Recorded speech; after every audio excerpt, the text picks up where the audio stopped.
Fala pessoal, bem-vindo a mais um episódio do ProjetCast, o podcast da Associação Projet.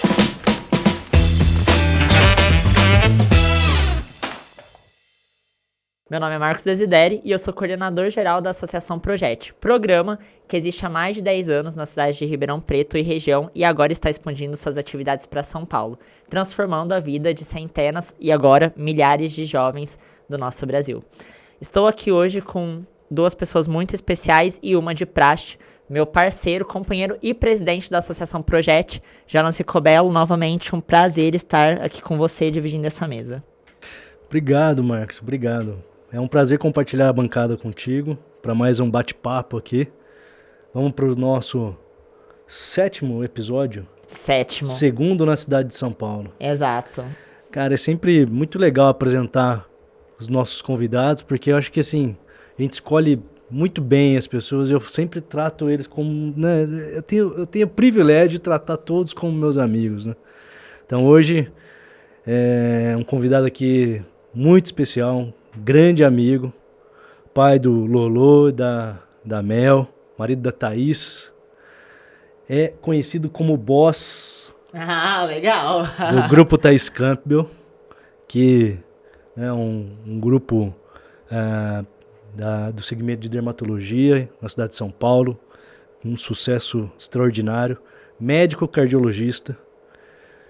Cara, obrigado por ter aceitado esse convite. Prazer enorme te receber aqui para esse bate-papo. Jonas, Marcos, muito obrigado. É um prazer meu, cara. Prazer meu. Bater papo, você sabe que a gente gosta bastante, né? A gente bate bastante papo por aí. Em primeiro lugar, um prazer tremendo poder falar para um público tão seleto, eu diria, né? Um público que tem grandes possibilidades de crescimento, desenvolvimento, e um público que é o futuro do nosso país, né, cara? Então, eu acho que o que a gente puder somar, o que a gente puder agregar na vida dessa galera, para mim vai ser um grande prazer. E, em primeiro lugar, também parabéns, né? Parabéns pelo projeto, parabéns por tantas vidas que vocês tocam e transformam. Acho que é sobre isso, né? E vamos lá, vamos ver o que a gente pode agregar juntos aqui para a vida dessa galera, né? Você sabe que a gente não tem muito roteiro aqui, né, Edu? A gente, né? Vai criando a demanda aqui. A gente vai trocar uma ideia aqui, mas a gente sempre gosta de ouvir histórias genuínas. Uhum. E nada mais genuíno do que perguntar, né, quem que é o Eduardo? Quem que é o marido da Thaís? Quem que é o pai do Lourenço? Pai da Mel? Onde você nasceu? Como é que foi, cara? Chegou aqui em São Paulo? Como é que foi? Conta pra gente. Muito bom, meu amigo. Vamos lá. Eu sou brasileiro, né? Então a gente brasileiro tem as suas histórias muitas de luta e de crescimento. Tenho certeza que as pessoas têm lutas muito piores do que as minhas, que eu passei na vida, mas todos nós temos as nossas dores, né? Exatamente. Então, eu nasci numa cidade chamada Volta Redonda. Só que eu fui lá só nascer, porque na verdade eu sou de Barra Mansa, que é uma cidade que é praticamente emendada, não sei se vocês conhecem. Não. Fica entre Rio e São Paulo, né? No meio do caminho praticamente. E ali em Barra Mansa eu nasci numa família estável, organizada. Meu pai era médico dermatologista também. Minha mãe, naquela época, né, aquela geração, as mulheres muitas vezes eram responsáveis por cuidar da família, né? Então, ela cuidava da nossa casa e meu pai, por volta dos 37 anos, mais ou menos, descobriu um câncer de pulmão. Ele fumava muito, né? Então, ele descobriu um câncer de pulmão e acabou evoluindo a óbito anos depois. Eu tinha 5 anos quando isso aconteceu, né? E a minha família, então, estruturada com uma questão financeira estável, né? De repente se viu ali um pouco, literalmente, órfã, né? Sim. E eu tenho duas irmãs mais velhas, né? Era eu com 5 anos, uma irmã minha com 8 e a outra com 11, né? Tudo Todos crianças. crianças. Todos nós crianças. O meu avô materno nos ajudou muito nessa jornada. Mas foram anos difíceis, né? Minha mãe, na parte de tentar super proteger ali e guardando ali algumas informações que anos depois eu vim a descobrir, né? de tudo isso. Eu me lembro bem o dia que eu fui comunicado da perda dele, né? Eu era criança, 5 anos, e eu lembro da minha mãe, eu estava na casa da minha avó, e ela chegou no quarto e falou: filho, eu tenho uma coisa muito ruim para te contar e tal. E ela me contou que meu pai tinha ido morar com Deus, né? E aí eu me lembro de eu falar: tá bom, mãe, mas quando ele volta? Quando ele volta. Então essa foi a pergunta, né? Tá bom, ele foi lá, Se mas ele foi nossa, morar quando lá... ele volta, né? Quando ele volta? Não, ele não volta mais. E aquilo eu lembro que me trouxe primeiro uma falta de entendimento do que era aquilo. Muito novo. E depois um desespero, né? Sim. Os anos que se seguiram eu não tenho memória, eu não tenho lembrança, né? Eu começo a lembrar da minha vida a partir dos 10 anos. Eu me lembro desse ponto e depois eu me lembro ali a partir dos 10 anos. Lembro flashes, né? Sim, Através de sim, fotos. sim, Normalmente sim. a nossa memória é feita de forma fotográfica, né? Mas Deus me deu um outro pai depois, cara, que hoje eu chamo de pai, é meu padrasto, mas eu chamo de pai. Ele nos criou, foi assim, é um baita de um exemplo de homem pra mim, porque ele é 10 anos mais novo que a minha mãe, e ele assumiu a gente com 30 e poucos anos, né? Ele tinha 30 e poucos anos e assumiu legal, 3 filhos, não biológicos, né? Mas que ele criou aí com todo carinho, amor de pai. E Deus me deu essa condição de ter um outro homem como guia ali pra gente espelhar, né? Mas a minha vida começa com esses trancos e barrancos, né? Que eu costumo dizer hoje, olhando para trás, que foi maravilhoso, né? Porque na minha região, o Jonas, tinha, como qualquer lugar do país, a questão dos riquinhos, dos playboys e tal, não sei o quê, e eu seria um playboy na minha vida, né? Porque meu pai tinha uma condição financeira e eu acabei tendo algumas dificuldades ali ao longo da minha vida, né? Na formação, né? Até eu decidi ser médico, eu sempre quis profissionalmente ser médico, talvez inspirado para essa história do meu pai, né? Por mais que não seja uma atitude consciente, eu imagino que tenha relação com isso. E a minha opção por ser médico veio, só que eu não tinha condições de fazer. Então a gente foi atrás de ajudas, né? Então eu fiz uma faculdade particular, né? Na época, para as nossas condições muito cara, e eu juntava ali várias pessoas para somar o valor da mensalidade para eu conseguir estudar, né? E ao longo da minha vida eu tive alguns traumas que se seguiram dessa perda jovem, né? Então, depressão, síndrome do pânico, algumas coisas que caminharam comigo aí durante a adolescência, algum tempo, né? Até a idade adulta, né? Então, eu acho que é fundamental todo o acompanhamento que a gente puder ter nessa questão psicológica, né? Que é isso que nos ajuda também. Mas eu cresci nesse cenário, cara. Cresci nesse cenário e consegui me formar com bastante dificuldade ali da parte financeira, mas consegui me formar, consegui chegar no meu sonho, né? Realizar o sonho. E eu me lembro bem do dia que a gente se formou de fato, né? Eu conheci minha esposa na faculdade também. Se conheceram lá, depois, né? eu volto nesse capítulo. Mas eu me lembro bem do dia que a gente se formou, porque era a realização de um sonho, né? Assim, era algo que era impossível para minha realidade e que Deus foi generoso com a gente de permitir que isso acontecesse, né? E depois disso, eu e minha esposa a gente formou no meio do ano, né? Então a gente ficou os outros 6 meses ali para completar o ano.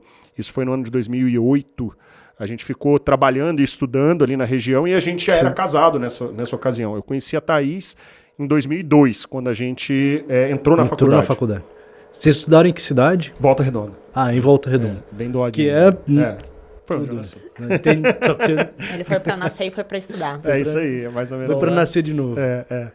E aí a gente conheci ela em 2002, a gente começou a se relacionar em 2003, mais ou menos, e a gente casou em 2006, ou seja, no meio da faculdade, né? Então foi uma opção ligada muito à nossa fé, né? Eu agradeço muito aos meus sogros que permitiram isso. Eu costumo dizer que foi a melhor decisão que eu tomei na minha vida, porque eu casei cedo e, enfim...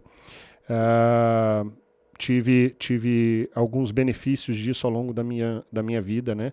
E aí a gente se casou em 2006, ficou morando ali até 2008 e chegou no final de 2008 a gente precisava fazer especialização médica, né?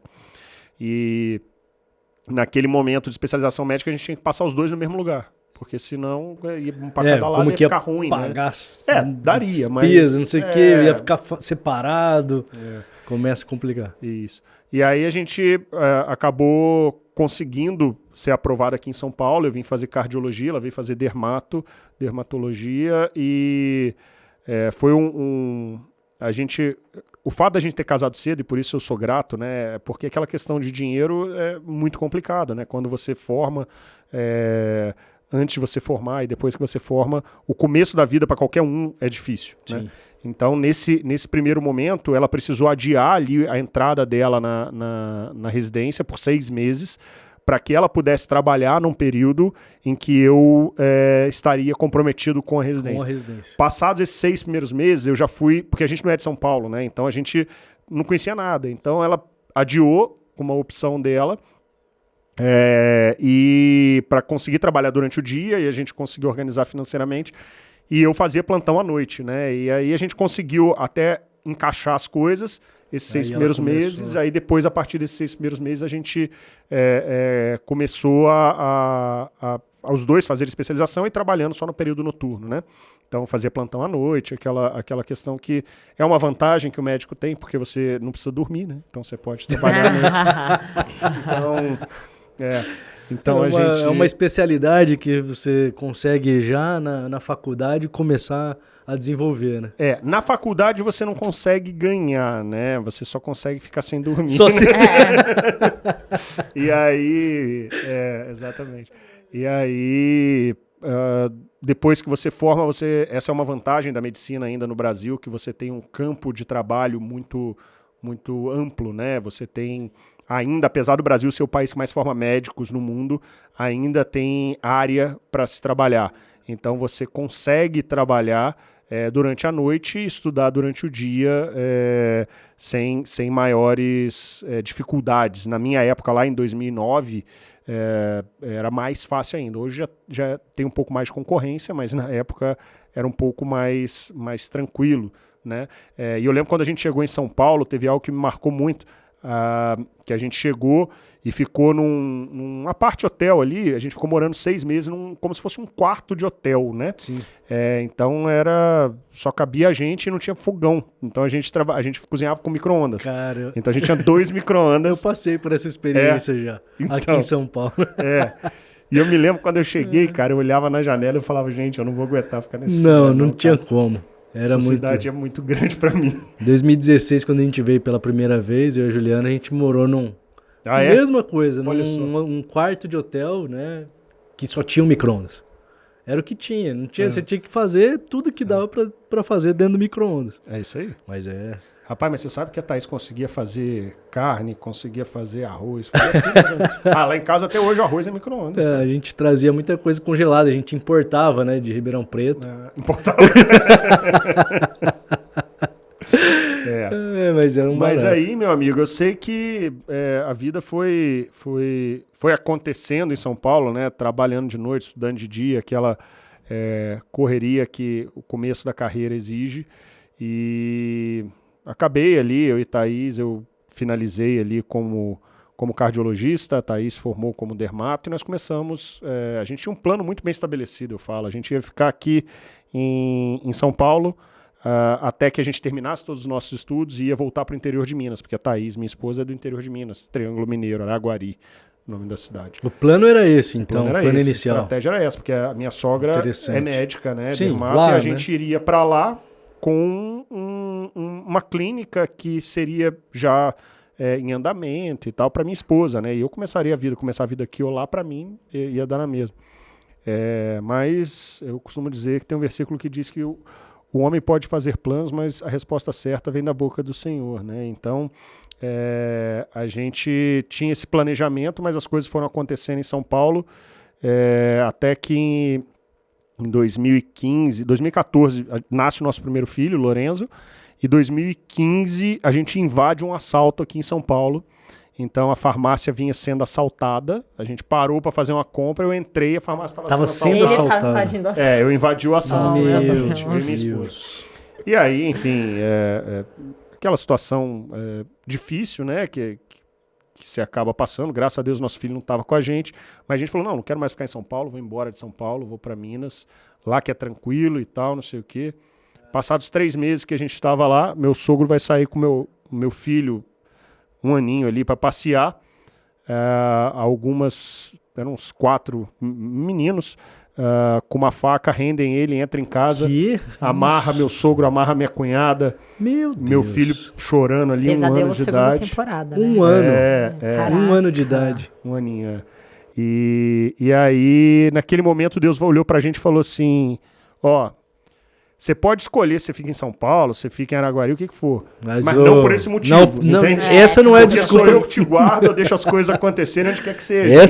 Essa não vai ser E aí, a razão. E aí, naquele momento, a gente falou, não, então vamos voltar para São Paulo, que, enfim, a gente entendeu de Deus que era aqui que ele queria a gente. Mensagem mais explícita é impossível, né? Falou, então, Carol, uma cidade que é um peraí, cara. E aí a gente entendeu muito claro de Deus isso e voltou para São Paulo. E as coisas, e começamos a montar ali a clínica para Thaís, né? Na época eu trabalhava em alguns hospitais, né? Em 2016, quando a gente opta por abrir algo para a Thaís, né? Sim. Eu era cardiologista, responsável da cardiologia de um hospital. Só para falar, cardiologista de UTI. É uma coisa meio Grey's Anatomy, né? Eu achei interessante. É bem legal, cara. Se vocês puderem tocar a vinheta de Grey's Anatomy aí, eu acho que o pessoal vai adorar. Eu acho que eu tive em alguma das pode 17 temporadas. Pode ser. Mas você sabe que a gente... E nessa época eu era cardiologista do hospital, cuidava da cardiologia. Eu era coordenador de 2 UTIs, de 2 hospitais diferentes aqui de São Paulo, e eu cuidava ainda da clínica médica de um outro hospital. Então a minha vida era um pouco corrida nessa época. Um golinho. Eu costumo dizer que eu era acordado pelo menos 3 vezes à noite com algum problema de algum hospital para resolver.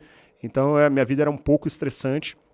É muito complicado a relação emocional quando você está dentro de uma UTI, sabe, Jonas? Sim. Porque você lida com vida e morte o tempo todo, né? E quando a gente fala de perda, de morte, de alguém mais velho, que já tem uma doença crônica, alguma coisa assim, é mais fácil de você aceitar. Sim. Mas quando você lida com perda de pessoas jovens, que, enfim, por mais que a medicina faça as coisas, às vezes acontece, né? É muito complicado, né? Então, você vai se blindando ali emocionalmente. E como eu te falei, a minha parte emocional ao longo da minha vida foi um desafio sempre. Então, quando eu caio dentro de uma UTI e sou obrigado a lidar com isso diariamente, tive grandes desafios também dessa parte emocional, né? Mas, enfim, voltando à história, em 2016 eu estava nesse momento, né? Eu tinha estudado algumas coisas de gestão, porque nesse momento eu era responsável por mais de 50 médicos abaixo de mim, e fora a equipe de enfermagem, fisioterapia, técnico de enfermagem, enfim, toda a parte estrutural de um hospital, da parte da UTI. Eu me vi ali sem saber gerir isso tudo, né? Porque tirando a administração, e aí eu não sei porque eu não sou administrador, mas as áreas da saúde, principalmente, você não é capacitado para gerir nada. Você é um operacional. Então, quando a gente fala em gestão, eu tenho cargos estratégicos, eu tenho cargos táticos e eu tenho cargos operacionais. O médico é um operacional, né? Então, ele é treinado para executar um serviço. Então, você chega no médico, vira para ele e fala... Ele vai chegar para você e falar, olha, pois não, o que eu posso te ajudar hoje? Você vai trazer um problema, ele vai apontar uma solução, né? Então você não é treinado para gerir nada.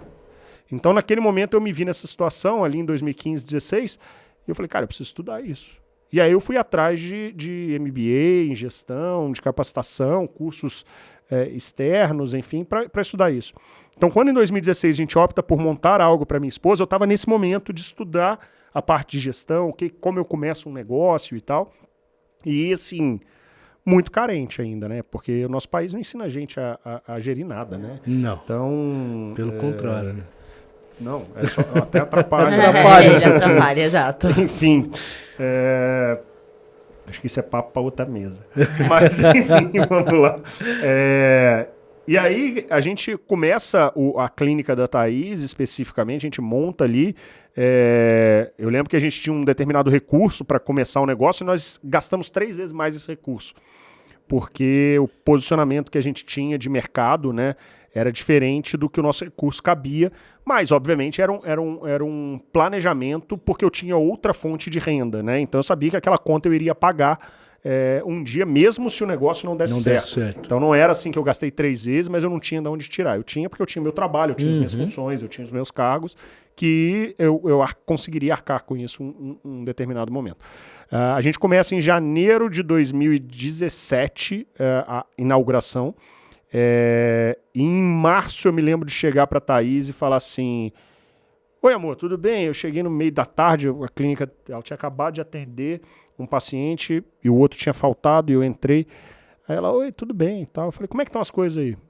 Ela falou, tudo bem. Eu falei, legal. Quanto você está ganhando? Quanto que a clínica está girando? Ela falou, não sei. Falei, tá. Quanto você está gastando aqui? Aí ela falou, também não sei. Ela falou, não, eu sei que tá dando para pagar a conta, porque a conta no banco no final do mês tá positiva. Né? Aí eu falei, ainda. Vou começar a vir aqui um período da semana para poder te ajudar, fazer umas planilhas, fazer umas contas e tal, aquela coisa de Excel.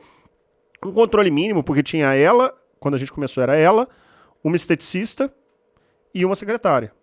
E o imóvel. A gente começou ali, tinha cerca de 70 metros quadrados. No mesmo lugar lá? Ali onde... Você foi uma vez lá, né? Fui. Logo no começo, né? Tá fazendo procedimento estético, eu sabia. Não, esse daí ele foi pra parte jurídica. Que ele foi meu tudo auxiliar. Bem, então, deixa abaixo. Ele foi meu auxiliar, não eu fui auxiliar tudo ele, bem. Mas eu faço também. E aí ele foi lá, a gente começou lá, e eu comecei aí meio período, era uma sexta-feira, eu ia no período da tarde lá, e os outros períodos eu fazia as minhas funções, que além de estudo eu fazia consultório também. E aí foi passando o tempo, eu fui aumentando de meio período para um período, 2 dias, 3 dias, e até que em junho de 2018 eu me vi ali em xeque. Ou eu ia para a direita ou eu ia para a esquerda. Um trade-off ali que é um momento de decisão, eu teria que escolher. Porque a demanda da clínica, as coisas estavam acontecendo, a clínica...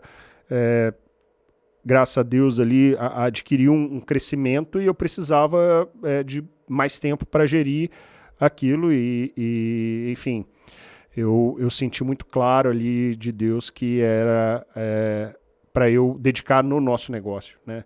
Eu cansei de ver nesse período também colegas médicos que dedicam sua vida toda para um determinado hospital e determinado tempo o diretor bate no ombrinho dele e fala, cara, acabou, agora... eu vou ter que te pagar metade do que eu te pago. Aí o cara fala, não, mas como assim? Fala, não, então, obrigado, pode seguir sua vida que eu não quero mais. Então aí eu vi que esse foi um dos motivos, e o outro porque eu era muito chato, cara. Eu falo que eu tenho... é porque eu sou um cara assim, o Jonas me conhece há algum tempo, eu tenho valores muito, muito firmes, sabe? E, enfim, como eu não citei nome de hospitais que eu trabalhei, então eu posso ser mais direto. Existem alguns hospitais ainda fazem esse tipo de prática hoje, que para ganhar um recurso maior, eles acabam explorando alguns tipos de internação, né? Tá. Então, às vezes pessoas que não têm uma demanda tão grande acabam sendo encaminhadas para UTIs, para poder ter um ganho ali do convênio, porque a diária de UTI é muito maior do que uma diária de enfermaria. Não é que a pessoa não tinha indicação de internação, ela tinha indicação de internação. Mas não era tão e grave. Ela ficar na UTI não é que faria necessariamente mal a ela, porque ela teria uma supervisão maior e tal, mas a gente sabe o dano emocional que isso causa numa pessoa, né? Exato. Então, a pessoa batia lá e dava alta. E aí, obviamente, os gestores do hospital começaram a ficar um pouco bravos comigo, porque eu era muito... ao olhar deles, desrespeitoso com a instituição, né? Porque, bem ou mal, a instituição, apesar de ser uma instituição de saúde, ela tem um fim lucrativo, né? Então, enfim, por esses e outros motivos, eu vivi em embate com a alta gestão de alguns serviços, né? Obviamente, eu queria só frisar aqui, gente, que isso não acontece em todos os hospitais, ok? Tem alguns hospitais que têm isso como prática, mas não é uma regra de todos os hospitais, tá? Sim, sim. Eu trabalhei em outros hospitais maravilhosos que não faziam esse tipo de postura, né? Mas o que eu quero dizer é, porque eu tenho alguns valores inegociáveis, eu costumo dizer, e isso, mais cedo ou mais tarde, iria me dar problema. Isso é algo mais grave, mas existem outras coisinhas pequenas que acontecem e que eu era, sinceramente, às vezes não tão compreensível com a alta gestão. Eu olhava mais a vida do paciente, porque afinal de contas eu formei médico, né? Então exato. Eu queria fazer o melhor para o paciente, né? Esse meio às vezes é complicado, sabe, Marcos? É um paradoxo, né? Desrespeitar a instituição e respeitar a vida do paciente. Ou respeitar a instituição e ir contra o seu juramento, basicamente. Exato. Né? Então, ali nesse momento, minha postura era sempre a favor do que eu creio, né? Que é maior até do que a minha profissão, né? Então, nesse momento de decisão, eu falo, cara, eu vou abrir meu negócio, vou migrar para o meu negócio, o negócio da família, e lá eu vou poder fazer o que eu quiser. Posso errar? Posso errar. Mas eu vou errar com a minha cabeça, não com a cabeça dos outros, entende? Então, nesse momento ali, foi uma decisão que eu tomei, e eu me lembro que foi engraçado, cara, que eu chegava para os pacientes, porque eu tô falando em 2018, hoje eu tô com 40 anos, 5 anos atrás, 35 anos. Então, eu chegava porque paciente de cardiologista é paciente mais velho, né? Senhorinha, senhorzinho e tal. E eu chegava para os meus pacientes, não, na maioria, você tem exceções, mas a maioria são pacientes mais idosos. Então eu chegava para meus pacientes e falava assim, olha, eu vou dar uma pausa aqui, eu vou sugerir você seguir o acompanhamento com o doutor fulano e tal, para poder te assistir, já passei seu caso para ele e tal, mas eu vou dar uma pausa no atendimento de consultório, porque a minha esposa, nós montamos uma clínica, eu vou dar uma ajuda para ela e tal. Aí a pessoa falava assim, não, doutor, faz o seguinte, me fala para onde você vai, porque eu vou atrás de você, eu quero ir com você. Eu falava, não, você não vou mais eu não vou atender, não vou clinicar mais. Né? Eu não venho mais. Um médico de 35 anos falar que vai aposentar é tipo meio incomum, né? E esse foi um dos maiores desafios que aconteceram na minha vida, Corajoso. sabe? Porque no primeiro momento eu tomei essa decisão de pendurar o esteto, e ali eu sentei na mesa para trabalhar, e na época não era tão comum as clínicas terem gestores, principalmente maridos, como gestor. Hoje em dia isso é mais comum, principalmente na área de dermatologia, mas na época não era tão comum.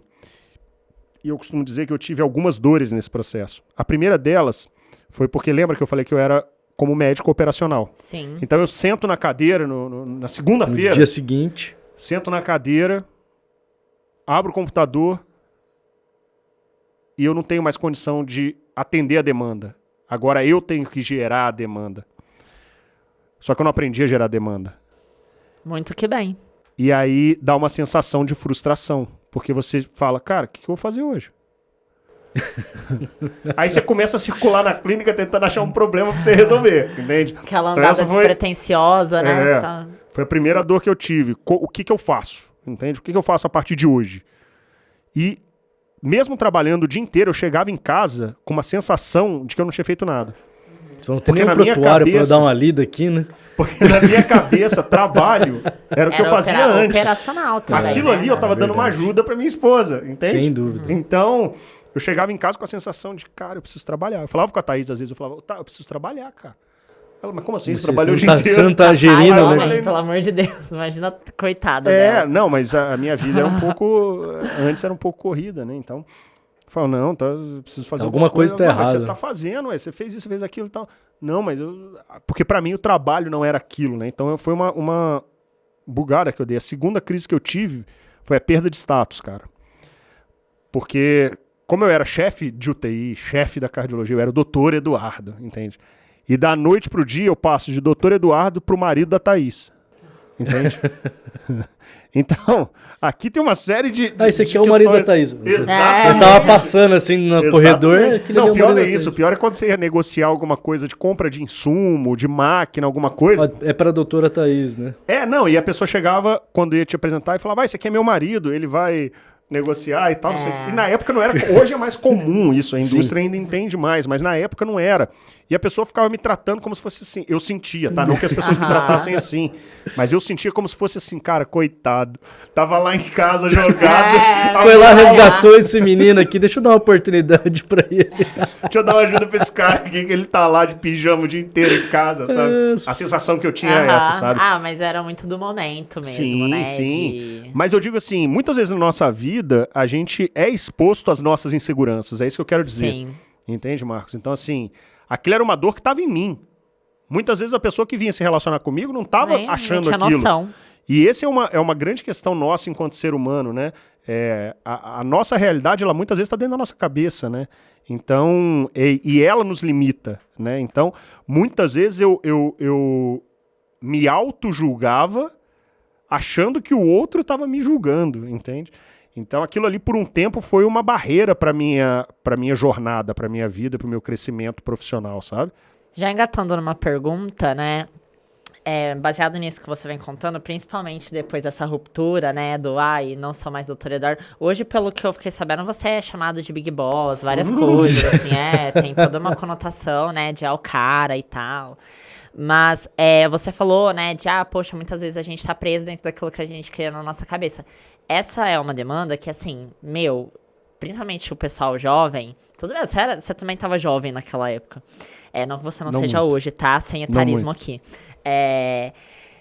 E, assim, os jovens chegam no projeto, né? A gente trabalha com uma faixa etária aí de jovens de 15 a 18 anos. E aí, claro que tem várias outras coisas atravessando, como, por exemplo, o que eu vou fazer? Eu preciso trabalhar, eu preciso estudar, eu vou fazer os dois, como financio meus estudos e tudo mais. E muitas vezes tem o jovem que chega e ele não sabe nem o que ele na verdade, ele não tem nem perspectiva, porque essa realidade paralela que a gente cria na nossa cabeça, que eu vou chamar aqui de crença limitante, é determinante, assim, para às vezes a pessoa acreditar tanto naquilo, por exemplo, tomar aquilo que ela imagina como verdade a ponto de não se achar capaz. Logo, a minha pergunta agora, meu Deus, como vencer das crenças limitantes? Como que você superou isso, assim, né? Poxa, de fato se sentiu apropriado, se sentiu Big Boss. Não, agora eu sou o gestor. Quando isso aconteceu? Sabe, Marcos, você estava falando, eu estava lembrando da história, que eu sempre lembro quando a gente fala de crença limitante. Que é o seguinte, conta-se, talvez você já tenha ouvido essa história, famosa. Tinha um cara muito bem sucedido. E o amigo dele chegou e falou assim, cara, você é um cara muito bem sucedido, né? E o que você fez para poder conseguir isso? E a história conta que o cara virou e falou assim, olha, na verdade eu vou te contar, minha vida foi difícil. Meu pai era alcoólatra e eu decidi muito cedo de que eu tinha que ficar longe do álcool. E isso me levou para um outro lado, que fez muita diferença na minha vida, que eu foquei toda a minha energia em ficar longe do álcool, em estudar, em buscar amizades que ficassem longe do álcool. E isso acabou me levando para um novo patamar e eu acabei chegando onde eu cheguei. E conta-se que o irmão dele, por outro lado, era uma pessoa muito mal sucedida na vida, né? E quando eu falo sucesso, eu não quero me referir a dinheiro, sim, mas eu quero me referir à família, eu quero me referir a atingir aquilo que ela espera na jornada, né?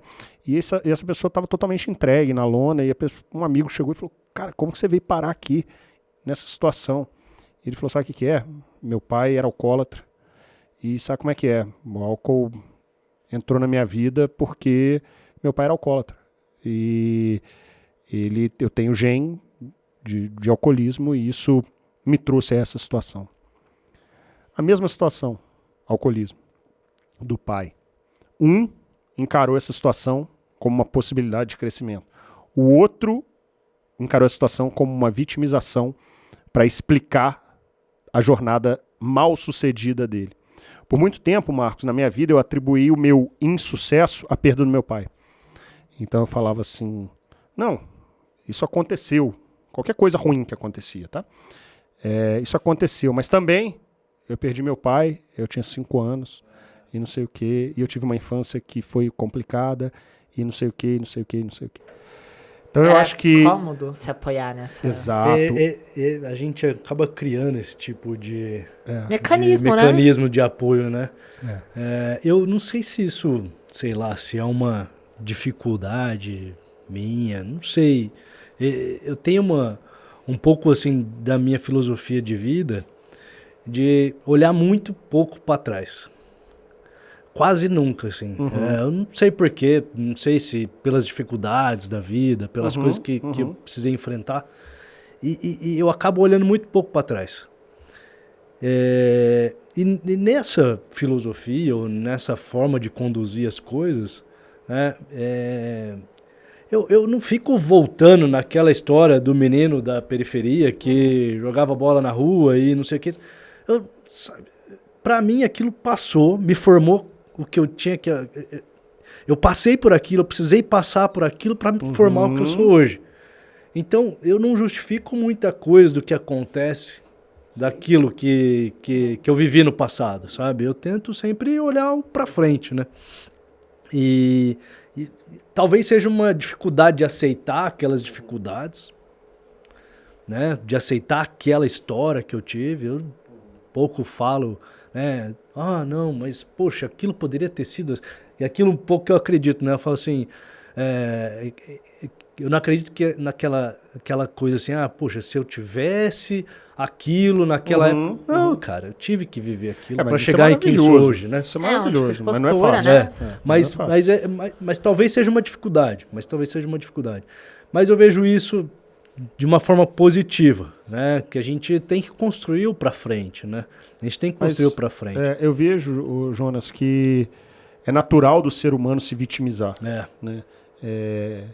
E não que tenham situações que não sejam realmente feias ou difíceis ou qualquer coisa assim, mas a minha questão diante disso, que foi o que eu aprendi ao longo dos anos, né? É que isso não resolve sua vida, entende? Não é isso que você está falando. Que diferença vai fazer você lembrar da infância difícil, da periferia, que você jogava bola. Enfim, você tem que pegar o que aquilo te trouxe de aprendizado, o que aquilo pode te encorajar, e a história do pai é alcoólatra. Você pode usar isso como uma vitimização e justificar suas falhas a partir disso, ou você pode usar isso como uma inspiração para você galgar coisas maiores. E o grande desafio que eu acho é porque hoje o nosso mundo ele é muito pautado pelo ganho de dinheiro. Né? Sim. Então a pessoa fala, igual eu falei, o sucesso, a pessoa já pensa no carro, já pensa no telefone, no smartphone, já pensa, enfim. A gente mede sucesso pela vida do Instagram. Exato. Né? E sabe o que é? Mede a vida do Instagram. É isso aí. Cara, a gente mede sucesso pela vida do Instagram, sabe? O sucesso é muito maior. A gente tava falando outra vez sobre como medir resultado de empresa. Como medir resultado de empresa. Lucro é uma coisa do resultado. O que a gente faz, o que a gente discute como geração de resultado, geração de valor, é o que vocês fazem, né? Quando vocês olham para dentro dos funcionários, quando vocês vão lá e treinam essas pessoas, o que ele leva do GTC para a vida dele, para a transformação da vida dele. Não só o lucro, isso é geração de valor, porque você está mudando, você está perenizando mudança, transformando vidas, né? Que é o que a gente acredita. Você quer ver um conceito que eu acho muito interessante? Eu cheguei a compartilhar com você numa das reuniões que a gente teve. O Piangers, que é um grande influenciador, ele fala muito sobre família. Ele conta uma história que tem um estudo norte-americano que foi feito com 2.000 milionários. E ele fala assim, você é feliz com o dinheiro que você tem? E aí eles falam, não. Quanto você precisaria para ser feliz? A imensa maioria diz que o dobro. E esse estudo ele prova que o dinheiro ele não traz felicidade. O dinheiro não traz felicidade quando ele é investido em coisas. E sabe por quê? Porque a coisa, a partir do momento que você comprou essa caneca, ela começa a ficar velha. E aí, a partir do momento que ela começa a ficar velha, você perde o valor que você tinha nela. O dinheiro começa a trazer felicidade quando você investe ele em experiência. Então, sei lá, Você faz uma viagem, qualquer que seja, vai num shopping aqui em São Paulo. Chega no shopping, na hora que você chega lá, você pisa no cocô do cachorro na rua. Você vai sair para encontrar sua namorada, você pisa ali, chega lá no encontro e, enfim, com aquele desespero, vai no banheiro, lava, molha o pé inteiro. Aí você vai encontrar ela, na hora que você vai encontrar ela, você escorrega e cai. E, enfim, aquela confusão toda. E na hora, apesar da situação ser constrangedora, né, você supera isso, começa um relacionamento com essa pessoa e meses depois você vai contar essa mesma história. A pergunta é, Marcos, essa história, quando você vai contar, você conta ela rindo ou chorando? Ah, com certeza rindo, né? Por conta da experiência, de fato, assim, com quem você estava. A grande questão da experiência é que quanto mais o tempo passa, melhor ela fica na sua cabeça. E quando você investe esse mesmo dinheiro para comprar uma xícara, quanto mais o tempo passa, mais ela perde valor. Então, quando você investe seu dinheiro em coisas, o desgaste é muito grande. Então, ele fala nessa pesquisa que o dinheiro, ele traz sim felicidade quando você investe em experiência. O dinheiro traz felicidade para quando você não tem nada de dinheiro. Então você muda você começa a ter uma alimentação, por exemplo, que você não tinha. Você começa a ter uma possibilidade de você dar um cuidado maior para sua família. Ele traz felicidade. E o dinheiro traz felicidade quando você investe em outras pessoas, né? Então, quando você usa o seu recurso para ajudar os outros, porque no frigir dos ovos, a nossa vida só tem sentido por causa dos outros, entende? Eu costumo dizer que até o cara que acha que a felicidade dele está no dinheiro, ele quer o dinheiro para mostrar para o outro que ele tem dinheiro. Sim. Exato. Porque a Ferrari ou o carro não tem valor nenhum se não tiver mais ninguém no mundo. Acabou. Entende? Porque ele vai andar com aquilo ali pra quê? Entende? Então, até pra pessoa que acha que ela precisa do dinheiro, ela precisa do dinheiro para alguma coisa, né? E, com certeza, quando a gente fala de sucesso, o nosso sucesso, eu costumo dizer que o valor das nossas vidas, Marcos, ele não é medido por aquilo que a gente tem, né? E nem pelo status que nós alcançamos. Mas o valor da nossa vida, ele é medido pela diferença que a gente faz na vida dos outros por onde a gente passa. Então, quando você cita o GTC, o meu desafio ali, Jonas, não é levar as pessoas a atingir uma independência financeira, não é fazer algo extraordinário para aquela pessoa apenas. O meu desafio ali é mudar o conceito e a crença limitante dessa pessoa para que quando ela voltar para casa, os pais dela possam ser tocados. Para quando ela sair do GTC, porque eles não vão ficar ali comigo o tempo inteiro. Sim. Então, o tempo que eles estão ali, eu tenho que agregar valor na vida deles, cara. Porque amanhã depois eles vão pro mercado. E como eu vou devolver essa pessoa pro mercado? Eu não posso devolvê-la pior, eu tenho que devolvê-la melhor. Porque senão não tem sentido eu existir, entende? Porque se o meu negócio funcionar apenas para gerar recurso ou para cuidar das pessoas que vão ali enquanto pacientes, é muito pouco, né? É pobre. Cara, né? É incrível. Se a gente trocasse GTC por Project, eu poderia explicar o Project dessa mesma forma que você explicou. O que a gente só existe para impactar a vida do jovem, para transformar a vida da família, para impactar de alguma forma, né, pulverizar ou multiplicar aquilo pela comunidade onde esse cara vive. A gente acredita muito nisso. Tanto é que a gente, né, como assim, um dos nossos princípios é trazer os pais para próximo. Fazer eles entenderem o que é o negócio. Fazer eles entenderem o que é essa iniciativa. Quem são as pessoas por trás disso. Quem faz isso aqui acontecer. Sabe? É muito, muito legal isso que você falou, porque realmente a gente começa a pensar em todos os nossos stakeholders, né, os nossos clientes, né, traduzindo aqui. Então, o jovem, o parceiro, o tutor, o nosso time operacional, a diretoria. Como a gente pode transformar a vida de cada uma dessas pessoas para que elas sejam devolvidas para a sociedade de uma maneira diferente? Então, quando a gente pega um jovem da periferia, traz ele para um contexto social diferente, coloca ele dentro de uma sala de aula, de um lugar completamente diferente, coloca um executivo para compartilhar tempo com ele, coloca uma história, né, para que ele possa se inspirar, para que ele possa ser transformado por aquilo. É justamente com esse intuito, sabe? De depois devolver esse cara com uma mudança de perspectiva, uma mudança de visão mesmo. Ele fala assim, poxa, peraí, né? Dá para eu construir a minha história aqui também. Então, e aí ele consegue se movimentar, cara. Muitas vezes a gente pega esse cara paralisado, sabe? A crença limitante, muitas vezes, se a gente olhar pro jovem, né? Talvez, né, tentando traduzir aqui, né, mas muitas vezes a crença limitante para nós todos, ela tá, às vezes eu penso isso, né? Mas ela tá muito associada a alguns momentos de vida que a gente não sei, ou a gente se sente confortável, ou a gente acha que aquilo é o que a gente tem mesmo. O conforto, não digo de conforto de gostoso, mas às vezes até a falta de oportunidade do jovem, ele fala assim, cara, é isso aqui mesmo, eu vou fazer isso aqui que tem aqui para eu fazer, vou aproveitar esse emprego aqui, é o que dá, e vou seguir assim. Isso é crença limitante. E, de novo, não é conforto no sentido literal da palavra, de achar uma cadeira confortável, mas é conforto no sentido que, cara, isso é o que tem para mim, e eu vou fazer isso aqui a vida inteira. Né, Marcos? A gente já falou isso muitas vezes. Ele falou assim, poxa, o Marcos veio do projeto. Ele olhava assim, Marcos, qual que era o seu objetivo antes de entrar? Era ser atendente do supermercado, que era o que ele conseguia ver. Hoje não. Se você perguntar para ele, ele fala, pô, onde você quer chegar? Né? Então é diferente, você muda a amplitude. Né? Isso muitas vezes está... eu gosto muito de falar de crença limitante, modelos mentais de uma forma geral, porque eu costumo dizer que o modo como eu enxergo a minha vida é como se fosse um óculos, né?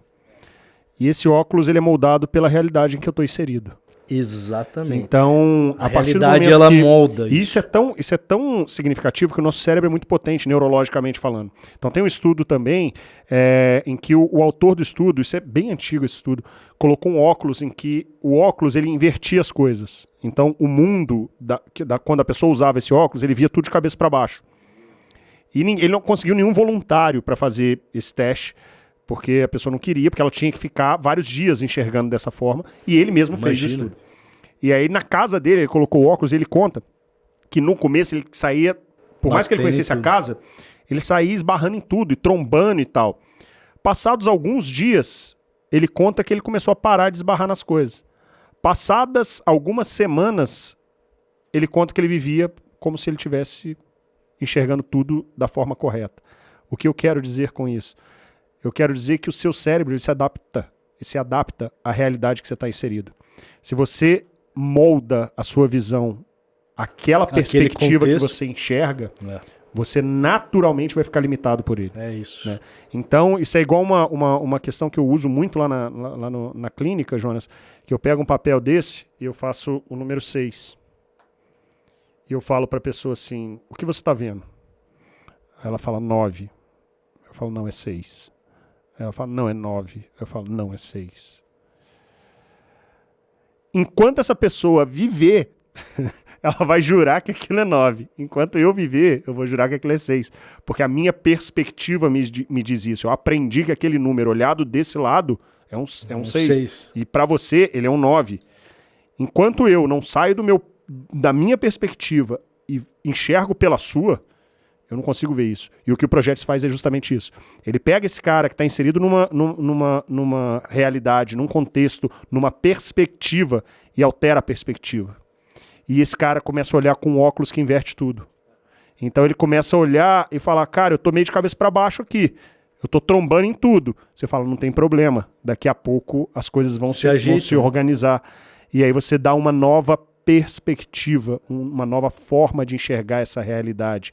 E sempre que eu falo de modelo mental, eu costumo dizer que o nosso modelo mental ele é formado pela cultura, pela minha família, de onde eu vim e do que os meus olhos conseguem enxergar.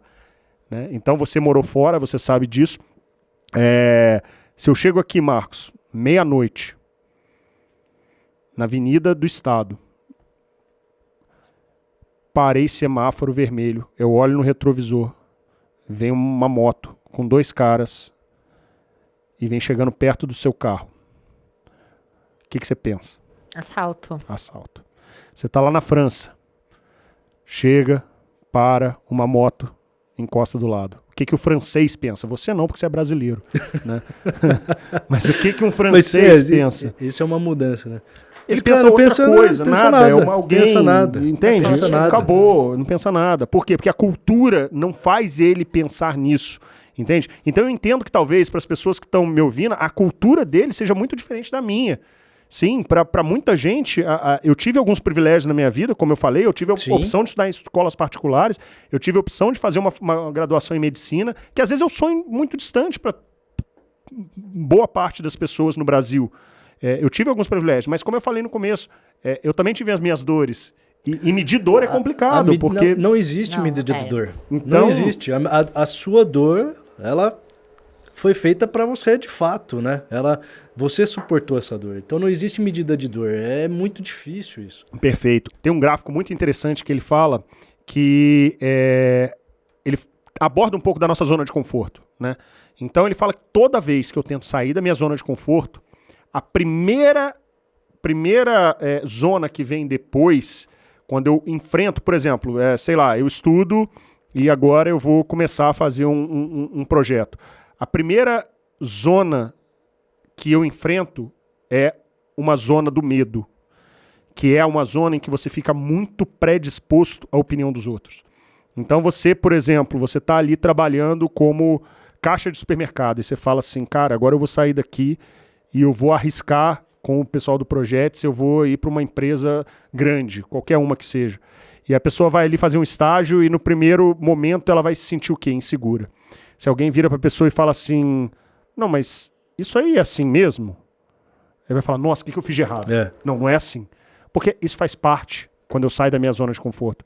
O ser humano ele foi feito para ficar na zona de conforto, ele não foi feito para sair da zona de conforto. Porque lá na época das cavernas, Marcos, o cara que saía da zona de conforto, que era a caverna com a tribo, e ele falava, não, eu vou explorar isso aqui.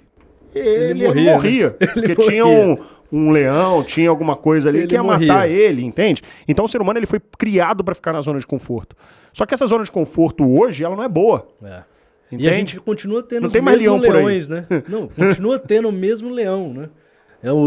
Cara, assim, na minha percepção, assim, eu tenho um negócio eu não sei se eu já te falei sobre isso, mas já falei isso pro Marcos, já falei isso em algumas vezes. Talvez alguém já vai ter ouvido isso, mas tudo bem. Mas eu tenho uma percepção de vida que minha vida ela gira em ciclos. Exatamente trianual. São poucos momentos relevantes das nossas vidas. Você fala assim, puta, isso aqui é um momento relevante na minha vida. Você consegue colocar nos dedos das mãos os momentos que de fato você vai falar assim, cara, isso aqui são momentos de fato importantes na minha vida. Então se eu pegar e enumerar esses momentos muito importantes da minha vida, é mais ou menos trianual. Não, então assim, eu tenho esse negócio assim, de achar que em algum momento vai acontecer uma coisa de mudança. Marcante. De mudança. Então vem um momento relevante e vem um momento de mudança. Cara, mas é sempre o mesmo sentimento de medo, de tentar convencer as pessoas que aquilo vai dar certo. Então, ou é a minha família, eu tenho que conversar com alguém, eu tenho que conversar com você. Eu sei que... Só que assim, como eu sou meio maluco, e aí eu acho que as coisas sempre vão dar certo, então hoje eu tenho um pouco mais de tranquilidade, de acreditar que aquilo vai passar. Mas sempre tem um momento de mudança da zona de conforto. Não sei se talvez seja um padrão. Eu acho que sempre quando eu atingo alguma coisa interessante, eu acho que eu cheguei na minha zona de conforto. E aí eu preciso fazer alguma coisa, ou a vida faz alguma coisa comigo para eu sair dela. Então eu sempre estou saindo dela em algum momento. E o que diz esse gráfico, né? Porque depois da zona do medo, ele vem uma zona de aprendizado, né? Em que você fica menos suscetível às críticas, né? Então, aplicando a minha realidade que eu falei antes, eu era médico. Quando eu comecei a fazer gestão da clínica, qualquer coisa que alguém virasse para mim e falasse assim, cara, mas essa planilha financeira é desse jeito? Eu falava, puta, não é? O que tá errado aqui? E se o cara fizesse uma pergunta lá na UTI, não, mas esse medicamento é esse mesmo? Eu falei, claro que é, pô. Faço isso há muito tempo. Propriedade, Claro que é. né? Porque eu já tenho ali a minha segurança, a minha zona de conforto. Ao passar dos anos, fazendo gestão da clínica, eu começo, quando a pessoa faz a mesma pergunta, se a planilha financeira é assim? É assim que eu faço e dá certo e tal. Você começa a ter uma segurança maior. E aí depois você passa por uma zona chamada zona de crescimento. Essa zona de crescimento passa a ser, futuramente, a sua nova zona de conforto. Então hoje o Eduardo, ele não mais tem só segurança no hospital, mas ele também tem segurança em gestão de clínica. E gerir uma clínica. E aí eu sou desafiado a novas coisas, como você está falando. Aí vai surgir um novo desafio que eu vou ter insegurança, vou estar suscetível à opinião dos outros, vou estar com medo de arriscar, vou estar inseguro. E aí vou enfrentar. Se eu enfrento, vem uma nova zona, uma zona de aprendizado. E aí depois uma zona de crescimento. E essa passa a ser minha nova zona de conforto. Então a nossa vida, eu costumo dizer que a única forma de você andar é você perdendo o equilíbrio. Você só consegue caminhar um passo depois do outro, você perde o equilíbrio. Cientificamente falando. Se você não perde o equilíbrio, você não dá o outro passo. Por isso que criança cai. Exatamente. Porque quando você começa a andar, você não sabe isso. E aí você joga o corpo para frente, o pezinho não acompanha, a criança cai. Né? Com o tempo, você aprende, você para de perceber. Mas a gente caminha, para eu evoluir, para eu andar para a frente, eu preciso perder o equilíbrio. Eu perco o equilíbrio, vou cair, dou um passo. Perco o equilíbrio, vou cair, dou outro passo. E assim a gente vai evoluindo, né? Então a vida é feita de perdas de equilíbrio, né? É uma coisa bastante notável, assim, no discurso, né? Desde o momento que você falou, da realidade sua, assim, da possibilidade de conseguir fazer medicina, mesmo num contexto mais improvável, né? E muito relacionado à questão da zona de conforto, né? Eu já, assim, sou uma pessoa muito objetiva, e aí eu vejo, assim, zona de conforto, quando você não está nela, você está na zona de desconforto, ponto, né? E aí, assim, quando a gente traz essa questão para um contexto mais aborrecente, adolescente, desenvolvimental, né? Nesse período de várias provações e de autodescoberta, eu vejo que o contexto externo, ele é muito importante, porque quando a gente sai da nossa zona de conforto, automaticamente estamos desconfortáveis, seja para fazer absolutamente qualquer coisa. E quando você está aprendendo, ou quando você está fazendo algo novo e não tem essa propriedade que você citou, você está muito suscetível a questionamentos e principalmente ao erro, né? E o errar, além de, assim, já ser um tabu, porque quanto mais a sociedade evolui, mais perfeição é cobrada, mais profissionalismo é cobrado. A gente está numa sociedade onde hoje, se você não está formado com 25 anos, isso é considerado falha, porque a gente está no capitalismo, isso é o que é, né? Tudo bem, o dinheiro, de fato, eu concordo que não é determinante. Mas, por exemplo, hoje uma pessoa só é anotada se ela tem dinheiro, né? Ela é bem tratada se ela tem dinheiro. Então, essas coisas acabam, assim, permeando bastante a cabeça desses jovens.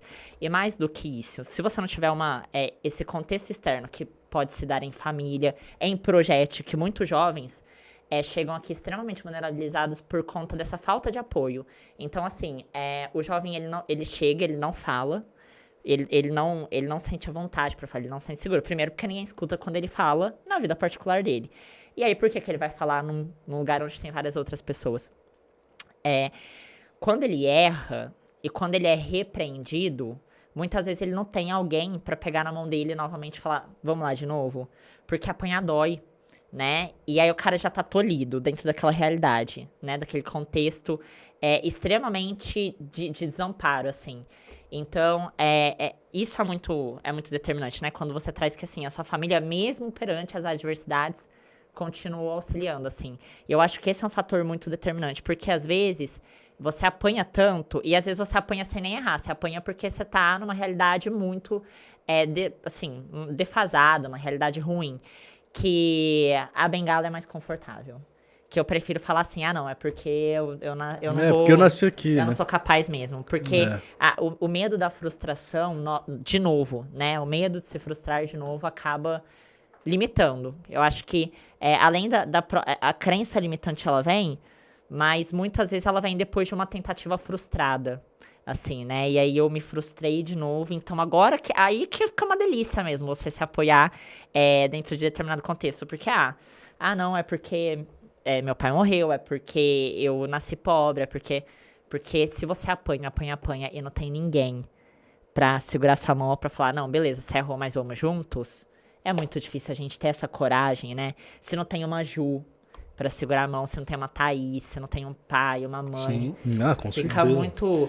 Então, acho que, assim, é interessante os jovens procurarem, sempre assim, terem quem se apoiar, porque muitas vezes esse apoio não vem dentro do contexto familiar, né? Mas tem a família que se dá, né? O amigo, o colega, o primo, o tio, a tia. E isso, assim, eu acho muito interessante, porque você trouxe uma outra coisa aqui, que foi a respeito...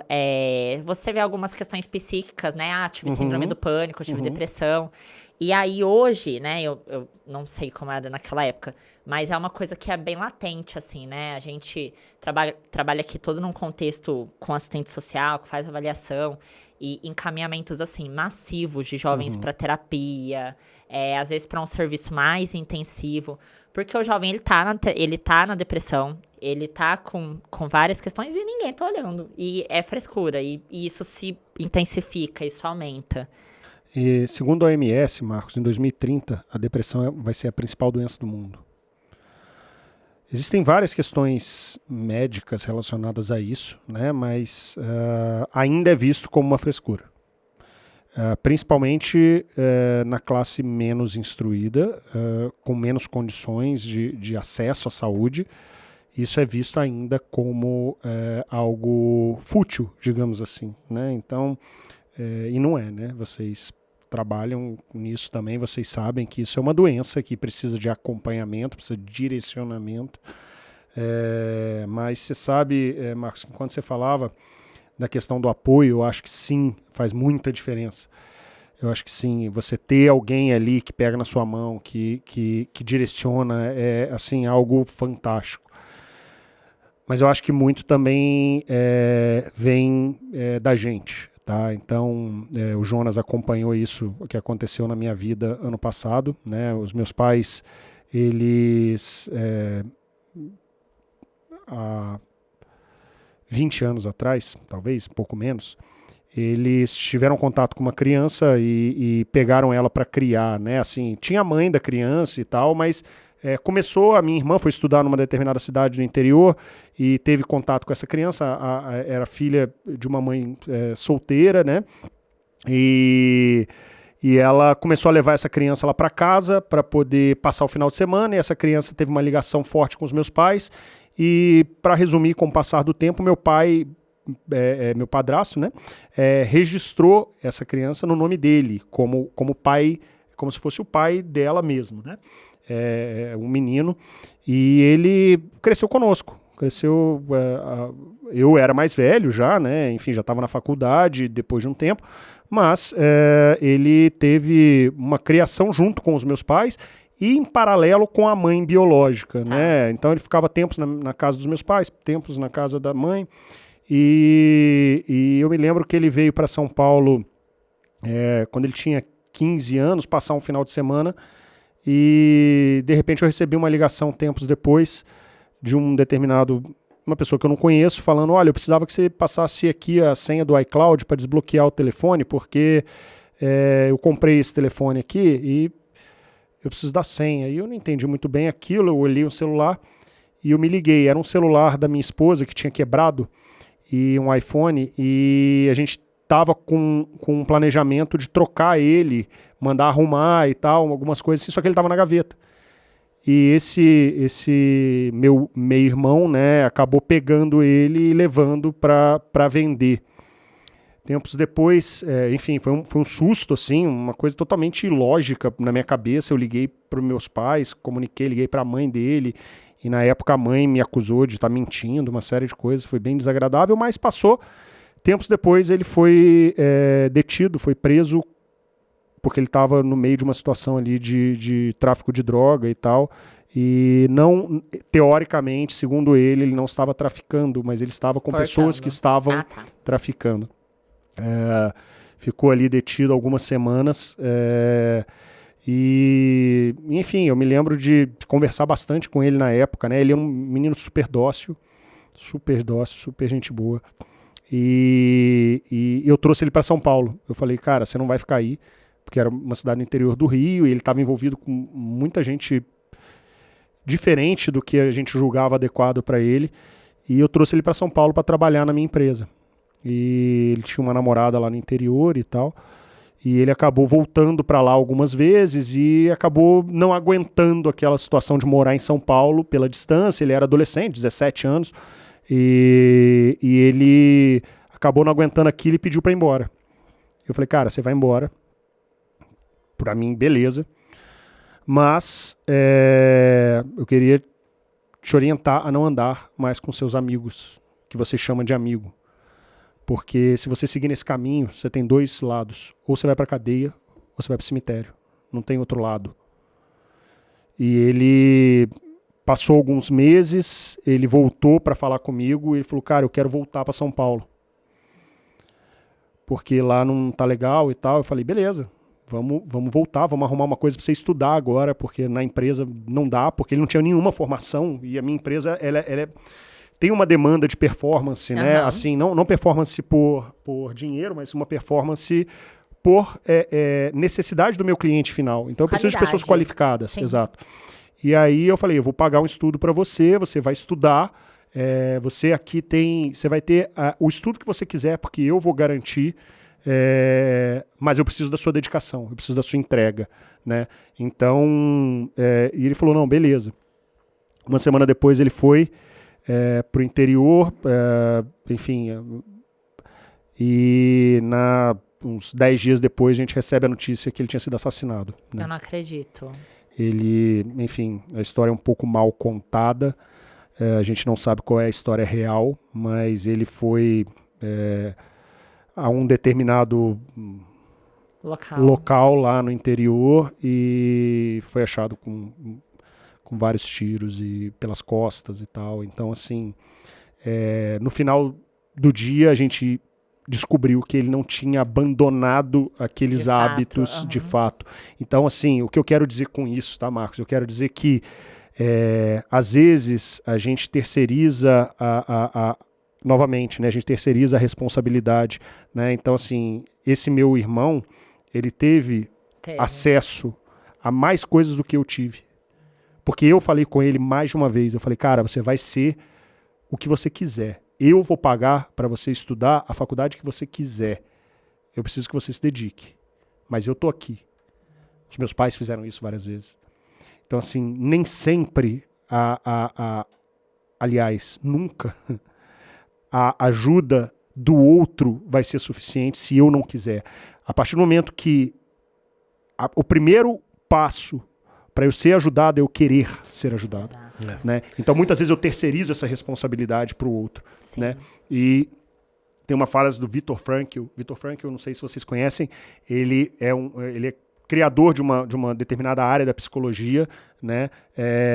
E ele ficou refugiado, ele é judeu, então ele ficou nos campos de concentração na época do nazismo, e ele saiu de lá e ele montou essa cadeira, essa vertente da psicologia, e ele fala o seguinte, ele fala que do homem pode ser tirado tudo, exceto uma coisa: a liberdade de escolher como proceder diante de cada situação. Então ele fala que você jamais vai poder escolher o que a vida vai te trazer, mas você sempre vai poder escolher como se portar diante daquilo que a vida fez com você. Então você não pode escolher, Marcos, você vai sair daqui e você vai bater o carro. Mas a partir do momento que você bate o carro, ou a partir do momento que você é atropelado, ou a partir do momento que você torce o pé, você vai poder escolher como você vai se portar. Você pode apontar o dedo pro outro e falar que a culpa foi do outro, ou você pode assumir a sua responsabilidade e falar, cara, eu estava errado. Ou então, eu estava certo, mas aconteceu. Entende? Então, assim, eu acho que nesse exemplo, né, o meu irmão teve mais condições do que eu tive, mas ele escolheu o caminho dele, apesar de receber vários avisos, apesar de receber várias mãos para pegar, entende? O ponto é que, assim, a gente nunca pode fazer pelo outro, né? Só a gente pode fazer por nós mesmos. E é assim, cara. Esse negócio, eu acho que eu acho que a partir do momento que a gente decide o que a gente quer, né, fazer, se vai dar certo ou não, né, isso já é uma outra história. acho que a gente começa a buscar algumas alternativas. Se você buscou alternativa para pagar a faculdade, você queria. Se ia dar certo ou não, se você ia virar médico ou não, aí é uma outra história. 500. Mas você foi lá e você buscou uma alternativa, né? Então, assim, a gente já ouviu histórias de outras formas, né? Que o cara, né? Eu queria trabalhar. Ele foi lá e buscou alternativas para começar a trabalhar, né? Eu queria fazer... Então, assim, só a gente pode fazer por nós mesmos, né? Eu tenho isso muito claro, assim. Que a gente pode fazer da nossa parte? A gente pode orientar, a gente pode apoiar, estimular, né? A gente pode mostrar os caminhos, que é o que a gente faz. A gente fala, tá aqui, tá vendo esse livro aberto aqui? Você pode escrever. Você pode fazer isso, só que o cara tem que querer. E assim, eu concordo plenamente com o que foi dito aqui por ambos. Porque é engraçado, né? Essa questão da gente querer, é inerente, né? Quando a gente vê um outro numa situação de dor, de vulnerabilidade, a gente tende a ser solidário, a estender a mão e a propor soluções, né? Dentro daquilo que a gente consegue também, claro. Mas eu sempre digo que o que a gente consegue fazer pelo outro é o estímulo. Ninguém transforma ninguém. Não. Né? Nós temos mais de 1.000 jovens formados. E aí, eu falo assim, que pra todo mundo que entra dentro do contexto do projeto, você vai entrar lá e você vai ver jovens que você vai se apaixonar. Por quê, Marcos? Porque o projeto faz isso com jovens? Não, porque já são pessoas predispostas. Sem dúvida. Entendeu? Elas já querem, elas já estão procurando algo. O que a gente consegue fazer?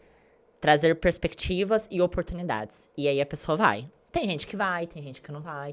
Tem gente que é tocado de uma outra forma. Sim. Entendeu? Mas o que a gente pode sempre promover pro outro é o estímulo, é a mão. Agora, a mudança, né, ou a transformação, e eu não acredito que... a transformação de um modo mais postura, né, a mindset, vem de nós, assim. Você tem que estar predisposto a querer fazer, a querer mudar, a querer levar tapa na cara e continuar e bancar o seu ponto de vista. Com certeza, se você não tivesse tido o subsídio ou o recurso necessário para ser médico, pode até ser que você não se tornasse médico, mas com certeza seria um profissional competente, porque isso é uma coisa inerente sua, a busca, Sim. né? A busca, o aperfeiçoamento, tô comendo, mas vou comer do mesmo. Eu não tô trabalhando, então você vai lá e vai procurar uma excelência a ponto de entender que eu tô trabalhando bem, poxa, o GTC, né? Agora é GTC, eu achei bem mais prático a sigla. Tem a sua excelência. Então, assim, isso advém da busca, né? Da busca pelo aperfeiçoamento, da busca pelo aprimorar, assim. E isso ninguém pode fazer por ninguém, assim. É um ponto, assim, que eu acho que é determinante, né? E aí eu volto novamente. Ah lá, o disco arranhado de novo. A gente... a nossa logo forma jovens, transforma vidas, mas quem tá transformando a vida do jovem é ele mesmo. Ele viu, foi lá, quis fazer parte do projeto, a gente deu os alicerces necessários, a madeira pra ele montar a cabaninha, ele foi lá e montou. Cada um tem sua cabaninha. A gente dá uma caixa de ferramenta pro cara, a verdade é essa. Agora, se o cara não abrir a caixa de ferramenta e começar a trabalhar, meu amigo, não tem outra forma. Se você não sentar a bunda na cadeira e estudar para passar na faculdade, não vai vir o diploma. Se você não se inscrever, não for lá no curso XYZ, gastar tempo de deslocamento, ficar 5 horas ouvindo alguém falar, cara, não vai cair o aperfeiçoamento no seu colo. Quando a gente mudou, olha só, quando nós mudamos para a França, Juliana não falava uma palavra em francês. No primeiro dia que a gente chegou pra lá, eu tive que ir pro MBA e deixei ela sozinha em casa. Deu 90 dias, pra você ter noção, mais ou menos isso. 90 dias passados, ela falou assim, pelo amor de Deus, eu não posso mais ficar em casa, eu não aguento mais. Eu falei assim, não, você não vai ficar. Mas, cara, eu tô falando 90 dias, mas foi mais ou menos isso. Eu não lembro quanto, porque assim, foi tudo tão corrido nessa questão de mudança de país. E eu falei assim, cara,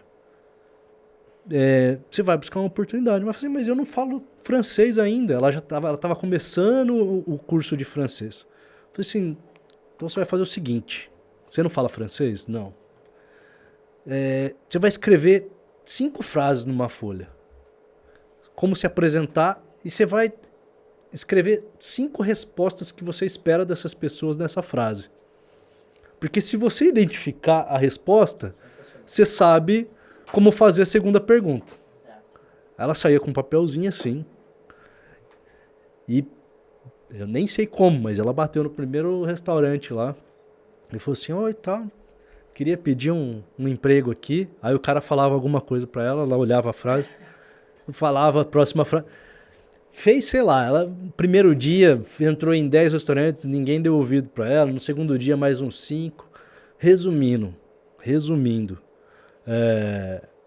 a Juliana trabalhou no Joël Robuchon, que é um dos maiores restaurantes da França, um dos maiores chefes franceses da história. Esse cara fez a história da culinária francesa.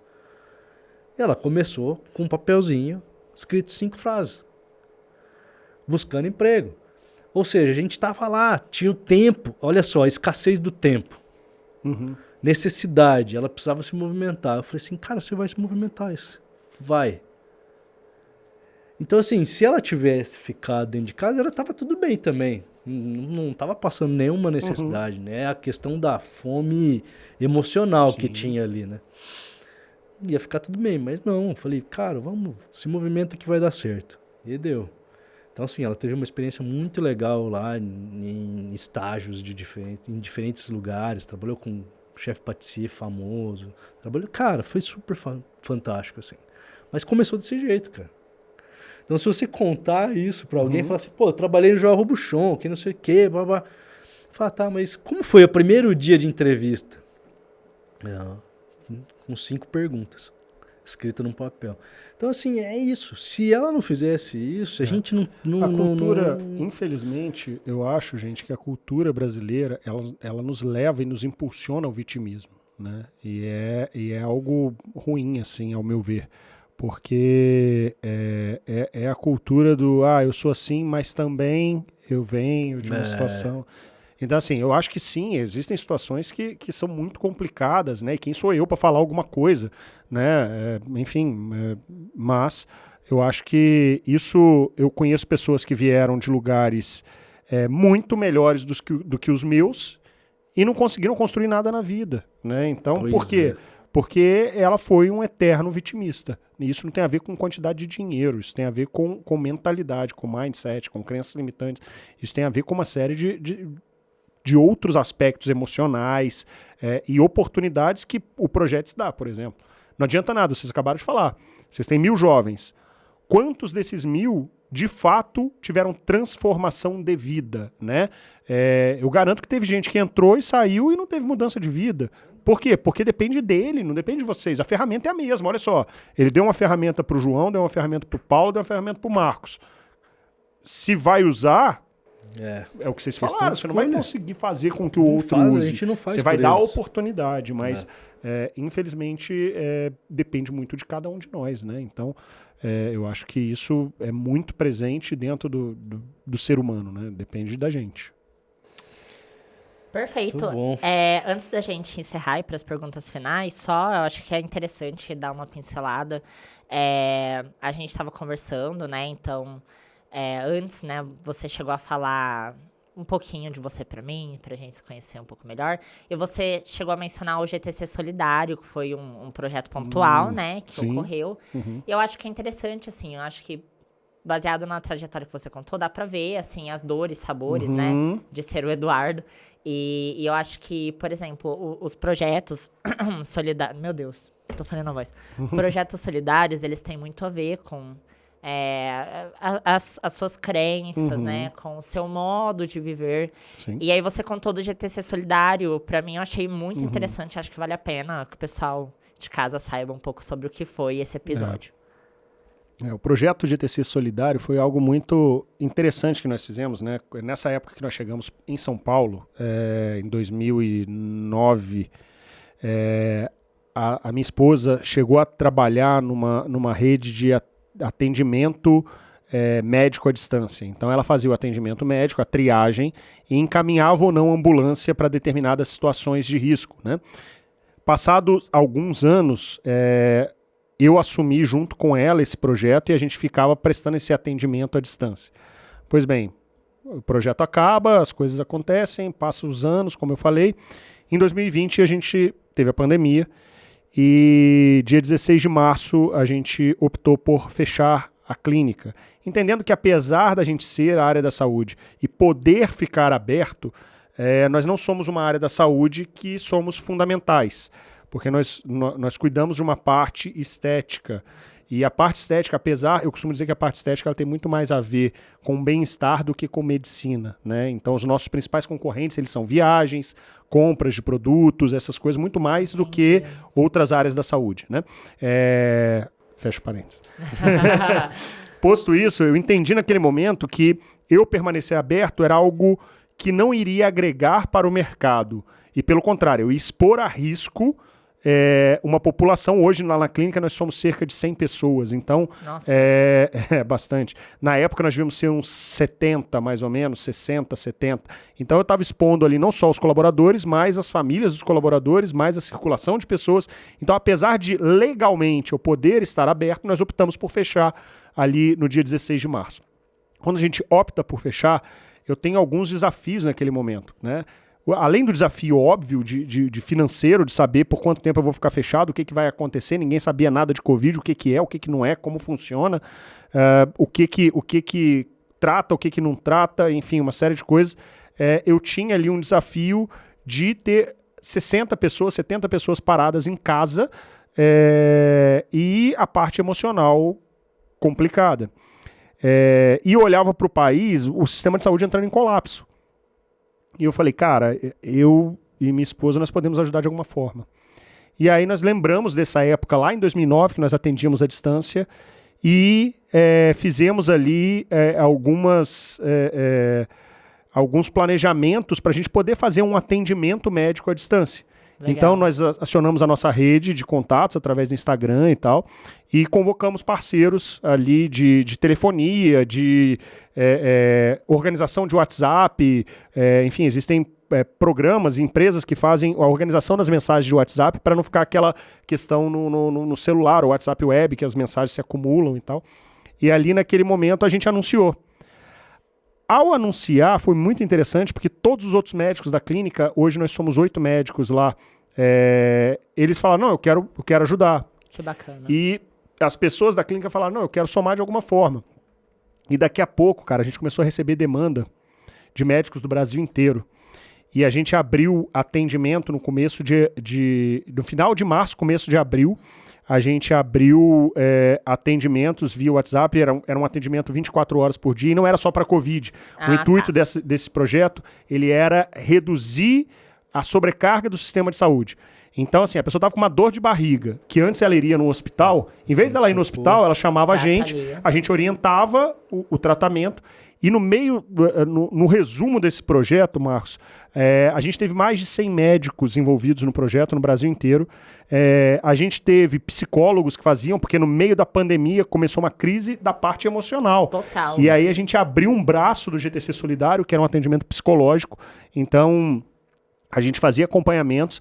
A gente teve ali mais de 9 mil, foram 9.900, quase 10 mil atendimentos ao longo desse período que nós ficamos abertos. Foram 3 meses, 2 meses e meio, 3 meses, e nós atingimos 4 países diferentes. Nós tivemos atendimentos em 4 países diferentes: Estados Unidos, França, Austrália e Moçambique. E nós tivemos ali um sucesso, uma taxa de sucesso de 85%, ou seja, dos 10 mil atendimentos, 8.500 pessoas nós tivemos a menos nos serviços de saúde, graças aos atendimentos que nós prestamos. Então, assim, uma coisa simples, cara. Eu falo que às vezes para você ajudar o outro, você não precisa de dinheiro, sabe? Nesse caso, nós dependíamos de quê? Da boa vontade. Porque nós já tínhamos uma equipe treinada para atendimento de pessoas, que era a equipe da minha clínica, e ali, gente, quem não era médico serviu de pessoa para triar o atendimento. Então a pessoa recebia e falava, olha, tem isso, tem aquilo, o que você está sentindo? E triava para os médicos. E foram atendimentos 24 horas por muito tempo. E a gente conseguiu reduzir significativamente a sobrecarga. E é o que eu falei. a gente não precisa muitas vezes de dinheiro para fazer as coisas. Obviamente, é fácil eu falar isso quando eu tenho uma condição que me permite parar por um período para fazer esse tipo de ajuda. Então, sim, eu dependia de dinheiro, porque se eu não tivesse condição de ficar com a minha empresa fechada, eu não teria como ajudar essas outras pessoas dessa forma, entende? Mas eu digo que eu vejo no Brasil muitas pessoas que têm condição não querendo olhar para o lado, né? Então, eu posso ajudar de várias formas. E a pessoa que tem um apego financeiro, ela não precisa colocar a mão no bolso, às vezes. Ela pode doar o tempo dela, ela pode doar a expertise dela, ela pode doar os contatos dela, ela pode doar muita coisa, se ela não quiser mexer no bolso, tá? E para a galera que está começando, eu acho que o desafio mude sua mentalidade, né? E mesmo quem não tem nada, tem muito a ajudar os outros. E eu falo que se eu perdesse tudo que eu construí hoje, Marcos, eu seria capaz de recomeçar e construir de novo. Porque a mudança de mentalidade que todo processo me trouxe, ela me permite olhar o mundo de uma outra forma, sabe? Por quê? Porque eu começo a ver que o mundo é muito mais pelo que eu faço pelo outro do que pelo que eu faço por mim mesmo, sabe? Então, enquanto eu olhar exclusivamente para o meu umbigo, e o vitimismo vem muito disso, tá? Então o excesso de um olhar para mim, coitado de mim, eu não tenho condição, coitado de mim, eu tenho um pai alcoólatra, coitado de mim, eu perdi meu pai quando eu era novo, coitado de mim, eu sou filho de mãe solteira, eu não tenho pai, eu sou órfão. Então, assim, isso é eu olhando para mim. Porque se mesmo nessa situação, eu garanto que sempre vai ter alguém que precisa de alguma coisa que você pode dar. Entende? Novamente, eu falo baseado no meu olhar, que talvez seja diferente de muita gente, tá? Talvez seja diferente, talvez eu seja realmente alguém privilegiado que tive algumas condições, mas como eu falei, algumas pessoas que tiveram muito mais condição do que eu não fazem nada pelo outro e nem se preocupam pelo outro e chegaram em lugares, às vezes, muito aquém do que poderiam chegar por se vitimizar, por se olhar muito para sua carência, para sua dor e não olhar para onde eu posso melhorar. Novamente, vocês dão uma série de ferramentas para a galera. Quem vai usar, né? E quem vai encostar a ferramenta de lado ali e falar, não, mas realmente eu não posso porque eu sou sozinho, porque eu não tenho ninguém que me ajuda, porque não sei o quê. Então, eu acho que é um pouco disso. E o GTC Solidário, no final das contas, ajudou muita gente, não só as pessoas de lá, mas os médicos que estavam de cá e as pessoas que trabalhavam no meu negócio, que conseguiram se sentir úteis em meio ao caos. Foram de fato, né? Então, foram úteis de fato. Maravilha. Vamos Muito pro bom. jogo? Uai. Bora?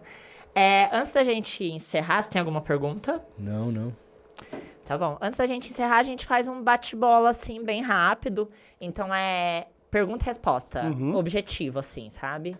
E a gente vai começar exatamente agora. Uma cor. preto. Um sonho. Realizado ou ainda a realizar? A realizar, vamos lá. Tem tanta coisa pra viver. A realizar, ver meus filhos crescendo e construindo uma vida de valor. Uma comida favorita. Japonesa. Um cheiro. Nossa. Da clínica. Da clínica. Esse gosta mesmo do que faz. Nossa, mas é bom, hein? Acho que esqueci a próxima pergunta. Então por que não tem? Na verdade, a gente falou muito aqui do grupo Thaís Campbell, né? E a Thaís, que é dermatologista, sua mulher, hoje, né? Na verdade, a gente passou por uma série de gravações e eu fiz uma pergunta dessa já para um outro convidado. Então, Thaís, em 3 palavras. Amor, inspiração, determinação. Legal. Bom, Jonas. É isso. Acho que uma história inspiradora, Edu. Obrigado por compartilhar tanto com a gente. Foi realmente renovador aqui conversar contigo, cara. Ouvir todos esses valores aqui. A gente compartilha de muitos deles. A gente já conversou de muitos deles. Mas é sempre um privilégio, assim, poder bater esse papo contigo, né? Renovar essas ideias, passar por todos esses conceitos aqui tão simples e tão complexos ao mesmo tempo. Obrigado mesmo, cara. Valeu demais. Eu queria só, antes de terminar, trazer um último conceito que eu tenho sentido desde que a gente começou a conversar. Eu não sei porquê, mas quando é assim eu gosto de trazer à tona, tá? A respeito de uma palavrinha que está muito coachada, que se chama propósito, tá? Um amigo conta que certa vez ele estava num velório de uma senhora e ele viu 2 rapazes conversando na beira do caixão. E ele se aproximou e ele estava ouvindo a pessoa falar. Falando, nossa, como ela era boa, né? Ela me ajudou a superar tal coisa. Ela, poxa, era uma pessoa do bem. Você nunca ouvia nada de mal sobre ela. Era uma senhora, assim, maravilhosa e tal. E esse amigo conta que naquele momento ele virou para a pessoa e falou assim, nossa, eu estou ouvindo vocês falarem aí e realmente fiquei tocado. Mas ao mesmo tempo eu pensei uma coisa. O que você acha que vão falar de você quando você estiver aí? E aí aquele silêncio se fez. E é uma pergunta que eu tenho feito para várias pessoas ao longo da minha jornada. Eu dou algumas palestras, né? Eu dou algumas aulas. E o propósito é muito sobre isso, né? Todos temos um chamado. Então, quando a gente fala de propósito, eu gosto de dizer o seguinte. Por exemplo, você tem essa xícara. Qual é o propósito dessa xícara? Para que ela foi criada? Então, essa xícara específica, ela foi feita para beber café, beber um líquido quente. E aí eu te pergunto, quais atributos essa xícara tem que ter para que ela seja boa para tomar café? Ela tem que ter um determinado tamanho, ela tem que ter uma estrutura que guarde o calor. Então, isso tudo são atributos que ela tem que ter. E eu creio que nós somos criados por Deus. E eu creio que Deus nos criou para um propósito. Ele criou cada um de nós com um objetivo. Então, para que você existe? Às vezes é difícil eu responder essa pergunta, então eu costumo falar assim, que falta você faria se você deixasse de existir hoje? E eu não falo assim, falta do contato físico, né? Porque todos nós temos família, todos nós temos amigos, todos nós temos pessoas que vão sentir falta do nosso contato físico. Mas eu falo assim, o que você tem que é só seu? Com certeza você tem algo em você que é igual ao digital, cada um de nós tem. Algo que nos diferencia de todos os nossos semelhantes. Eu creio que todos nós fomos criados com um objetivo por Deus. E se você vai criar uma xícara, você pensa nos atributos que ela tem que ter. Deus, na minha crença, nos criou para um objetivo. Ele não seria tolo de não nos dar atributos compatíveis com o nosso objetivo. Esses atributos nós chamamos de dons. Todos nós temos os nossos dons, que são aqueles pontos que nós somos bons e que nos é fácil executar. Algumas pessoas são boas para comunicação, outras pessoas têm o dom de acolher, outras pessoas têm o dom de se doar, outras pessoas têm o dom de escutar. Cada um tem um dom. Então, o desafio que eu faço é, repare nos seus dons. Se pergunte que falta você faria no mundo, e o seu mundo pode ser sua família, o seu mundo pode ser seus amigos, o seu mundo pode ser o seu bairro, ou o seu mundo pode ser o mundo. Que falta você faria no mundo se você deixasse de existir hoje? Isso com certeza tem relação com o seu chamado. Isso com certeza tem a ver com aquilo que você foi criado para executar e para deixar para as futuras gerações. Eu costumo dizer que a gente só morre se as pessoas deixarem que a gente morra. A sua presença física vai deixar de existir, mas a diferença que você fez na vida delas nunca vai. Então, essa era a mensagem final que eu queria trazer para o pessoal. Independente de quem você seja, independente de aonde você esteja, você foi criado com um propósito. Você foi criado para executar algo que só você pode executar. Então, descubra, realize, não se vitimize e siga adiante. Acho que o projeto está aí para auxiliar vocês nessa jornada. Muito Maravilha. bem. Bom, muito obrigado, Eduardo. Acho que foi um prazer imensurável, uma satisfação te escutar, poder conhecer um pouco melhor da sua história hoje. O Jonas já conhecia, mas o Jonas, ele tem trazido, assim, grandes personas, boas surpresas há um tempo já. É um prazer imensurável, então, poder te escutar e trazer também muito da sua perspectiva para vários jovens, pessoas que compõem aí a comunidade, o organismo que é o projeto, que cresce a cada vez mais. Então, espero que você esteja agora junto conosco, que você conheça, faça parte. Agora você é parte, a sua história é parte do projeto, isso é muito bacana. E é isso, Jonas, queria agradecer mais uma vez, mais um episódio realizado com você, de muitos outros que ainda virão. Pois é, temos ainda mais alguns. Temos mais alguns antes de encerrar isso daqui. Pessoal, queria agradecer novamente a todos que participaram. Lembrando que o ProjetCast ele é um oferecimento da Santa Emília Caminhões e Ônibus, Grupo Malbisa, Ourofino Agrociência. E pedir para vocês se inscreverem aí no nosso canal, dar like se vocês gostaram do Big Boss, vulgo Dr. Eduardo. Dá like se vocês gostaram do Jonas, que hoje está de branco, né? Então o Jonas agora ele tá ousando nas paletas dele, né? E caso vocês tenham gostado de verdade, compartilhem com os colegas. É basicamente isso. Um beijo, um queijo.